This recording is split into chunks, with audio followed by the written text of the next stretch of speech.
Assalamualaikum warahmatullahi wabarakatuh. Alhamdulillah, selalu kita ucapkan kalimat mulia ini kepada Zat yang Maha Mulia, Maha Perkasa, Maha Kaya, Maha Kuat, Allah Subhanahu wa Ta'ala.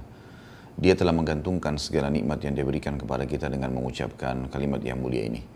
Yuk kita panjatkan salam hormat kita kepada manusia terbaik, manusia yang telah disempurnakan akhlaknya, fisiknya, jalur nasabnya, bahkan ditutup kenabian dengan diutusnya. Dan berbahagialah kita menjadi pengikut manusia terbaik ini, serta Sang Pencipta Allah bersama malaikatnya telah mengucapkan salam hormat. Maka sangat wajar kalau kita sebagai pengikut yang setia, kalau selalu membacakan salawat dan taslim pada baginda Nabi besar Muhammad sallallahu alaihi wasallam. Saudaraku seiman, pada kesempatan ini saya ingin menyapa Anda untuk mengucapkan takabbalallahu minna wa minkum. Semoga Allah menerima dari kami dan juga dari Anda semua amal saleh yang sudah kita kerjakan selama Ramadan. Dan semoga saja Allah Maha Pemurah mengizinkan kita untuk mendapatkan Ramadan yang akan datang.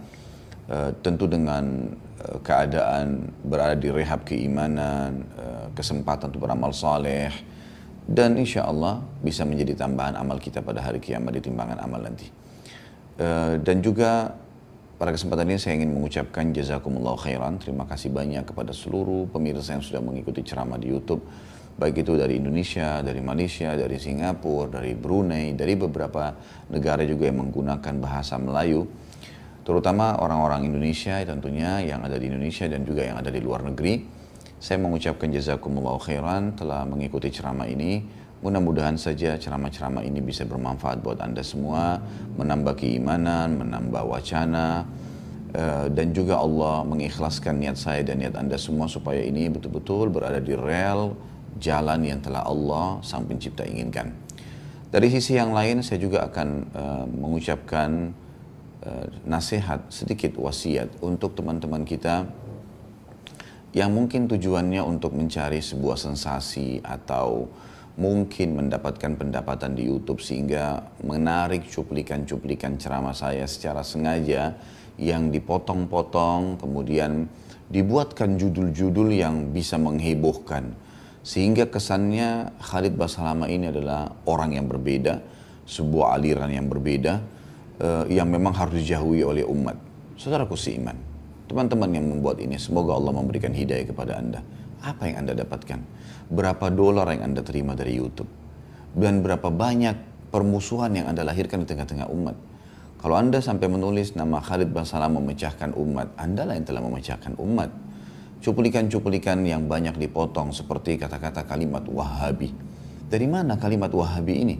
Sudahkah Anda membaca, mencari tahu tentang kalimat itu dari mana asalnya? Sudahkah Anda tahu di Saudi itu seperti apa pemahamannya? Anda yang pernah haji dan umrah, apa yang Anda lihat ganjil dari sholat di Masjid Haram? Apa yang Anda lihat ganjil dari Al-Quran yang Anda baca di Masjid Nabawi dan Masjid Haram Mekah? Apa yang Anda lihat aneh dari azan? Apa yang Anda lihat aneh dalam kehidupan orang-orang di sana? Tidak ada sesuatu yang jauh dari Islam. Itulah yang selama ini dinisbatkan kata-kata Wahabi kepada mereka. Dan istilah Wahabi ini hanya digunakan untuk memojokkan orang-orang yang menjaga kemurnian Islam. Saudaraku, Islam itu seperti sebuah masjid yang sudah rapi, bersih. Maka kami ini berusaha untuk mengajak seluruh muslimin yang masuk ke masjid, jaga kebersihannya ya, jaga kerapiannya ya. Ada saja orang yang iseng sengaja membelepotin temboknya, ingin merusak sejadahnya, dan kami melarang itu. Kalau Anda merasa bahwasanya ceramah-ceramah yang saya sampaikan tidak cocok buat Anda, tinggal Anda tinggalkan, selesai. Tidak perlu mengambil cuplikan-cuplikan itu dipotong-potong kemudian membuat sebuah sensasi yang akhirnya pengunjung di YouTube jadi rame. Itu kan saya lihat target utamanya di situ. Target keduanya adalah bagaimana merusak citra seorang muslim. Kenapa harus dilakukan?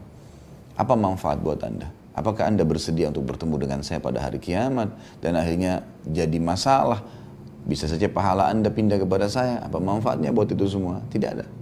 Sekarang lagi tersebar sebuah cuplikan yang diberikan judul Fatwa Menyesatkan Khalid Basalamah. Subhanallah. Kalimat fatwa menyesatkan ini sesuatu yang luar biasa ini. Ya. Hanya karena saya sedang menjelaskan istilah Sayyiduna, Nabiyuna, dan Rasuluna. Saya sarankan Anda tonton 6 menit durasi itu semuanya. Dan difahami baik-baik dari awal sampai akhir. Di sini ada seorang muslim, saudara kita bertanya tentang penggunaan kata-kata Sayyiduna.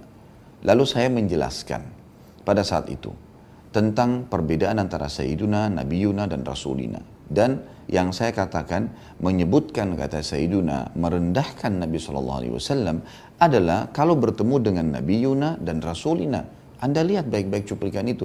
Saya banyak menekankan tentang Nabiyuna, Rasuluna adalah sesuatu yang lebih mulia daripada Sayyiduna. Karena tidak bisa digunakan kecuali untuk Nabi. Tapi kalau kata-kata Sayyiduna berdiri sendiri, tidak ada masalah. Sekarang saya ucapkan saudaraku. Allahumma salli wa sallim ala Sayyidina Muhammad. Tidak ada sesuatu yang saya pernah mengatakan, jangan ucapkan lo ya. Tak pernah saya ucapkan itu. Saya pada saat itu menjelaskan hanya ini saja. Dan saudaraku, coba renungi baik-baik. Anda bisa lihat 500 lebih ceramah. Sekarang sudah 567 ceramah di YouTube diangkat. Dengan izin Allah.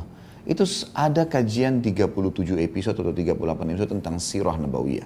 Bagaimana saya mempertahankan sejarah kisah Nabi Muhammad SAW dari awal sebelum lahir sampai insya Allah nanti sampai selesai pada saat beliau meninggal SAW.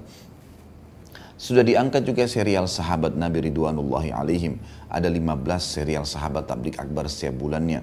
Setiap tablik akbar tidak kurang dari 2 sampai 3 jam, bahkan sampai 5 jam. 10 orang mubasyirin bil jannah dijamin masuk surga dari Abu Bakar sampai Sa'id bin Zaid radhiyallahu anhum ajma'in. Kemudian kisah-kisah sahabat yang lain akan menyusul sampai 100 serial sahabat. Berapa banyak bahasan hadis Nabi SAW dalam kitab Bulughul Maram, dalam Minhajul Muslim, dalam Riyadhus Shalihin. Semuanya saya ucapkan sallallahu alaihi wasallam. Saya memuliakan Nabi SAW dan saya mempertahankan sejarah Nabi. Anda melupakan semua itu, menyingkirkan semua itu dan hanya mendatangkan satu cuplikan yang dikat dengan kata-kata Sayyiduna dan menganggap saya merendahkan baginda Nabi SAW. Fitnah apa yang akan Anda sebarkan sebenarnya? Apa yang Anda inginkan? Sensasi apa? Gitu. Berapa banyak saudaraku, renungi baik-baik kalimat ini. Berapa banyak cuplikan pornografi, cuplikan-cuplikan yang menghina pemimpin muslim, cuplikan-cuplikan yang menghina kaum muslimin, menghina jilbab, syariat Allah. Di YouTube banyak.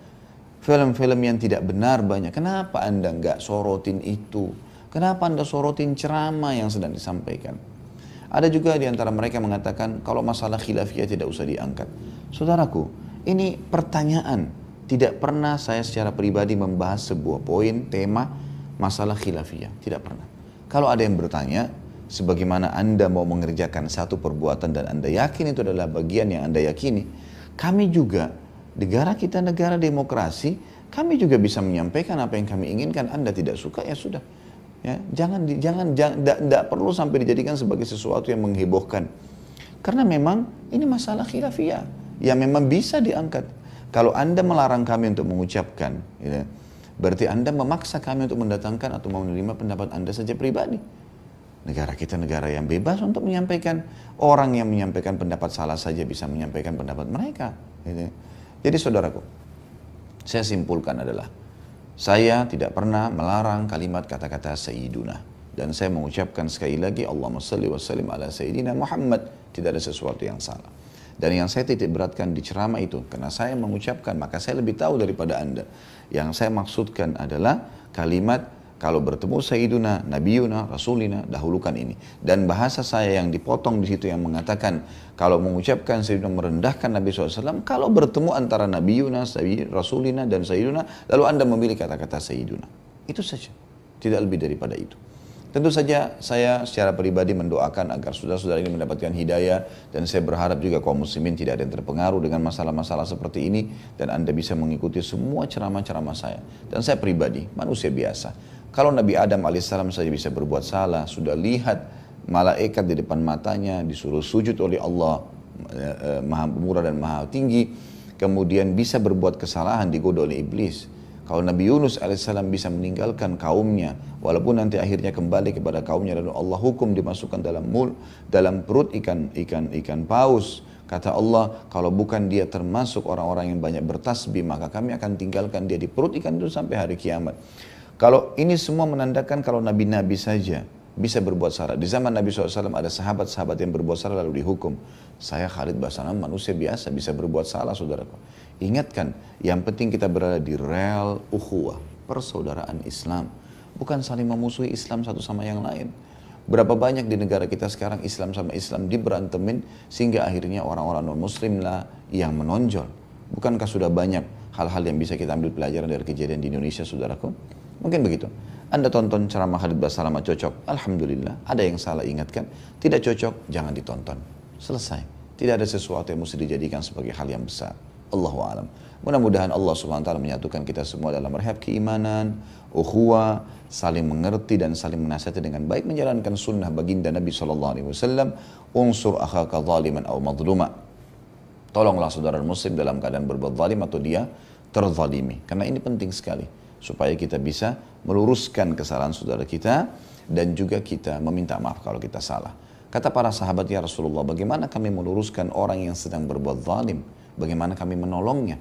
Kata Nabi SAW, engkau mengingatkan kesalahannya. Dan itulah yang kami sedang lakukan sekarang. Semoga saja Allah Subhanahu wa taala sekali lagi memaafkan kita semua dan menyatukan kita dalam rehab keimanan dan juga insya Allah menyatukan kita di surga Firdaus tanpa hisab. Mungkin begitu. Terima kasih saudaraku seiman. Subhanakallahumma bihamdika asyhadu an la ilaha illa anta astaghfiruka wa atubu ilaik. Wassalamualaikum warahmatullahi wabarakatuh.